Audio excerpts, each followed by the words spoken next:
বিকেলবেলা পড়া ছিল, তো আমরা বান্ধবীরা মিলে একটু ঢুকে পড়লাম পুষ্প মেলায়। দেখতেই পাচ্ছ প্রচুর লোকজন, আর অনেক রকমের ফুলও রয়েছে এখানে যেগুলো সহজে দেখা যায় না। তো চলো, এমনিতেও আমাদের মধ্যে দুজনে হারিয়ে গেছে মেলার ভিড়ে, তো খুঁজে পাচ্ছিলাম না, তো তাদেরকে একটু খুঁজতেই সময় লেগে গিয়েছিল। তারা আসলে আমরা দেখাচ্ছি তোমাদেরকে, আর যখন ভিডিওটা শেয়ার করব তখন তো পুরো মেলার ভিডিওটা তোমরা দেখতে পাবে। তো চলে এসেছে ওরা, আর আমরা এখন আস্তে আস্তে ফুল দেখতে চলে যাবো। এখন পর্যন্ত ফুলের কাছে যেতে পারিনি।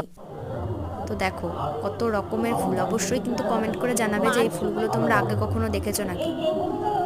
এখানে তো অনেক ফুল যেগুলোর নাম আমরা জানিও না, হয়তো দেখিও নি আমরা সব ফুল। তো দেখতেই পাচ্ছ কত রকমের ফুল। আর এখানে চন্দ্রমল্লিকা ফুল তো অনেকেই দেখেছো, কিন্তু এখানে চন্দ্রমল্লিকাগুলো একটু অন্যরকম দেখতে পাচ্ছ, বড় বড়, আর একটু দেখো কেমন। আর এই ফুলগুলোর নামও জানি না আমি, তবে এখানে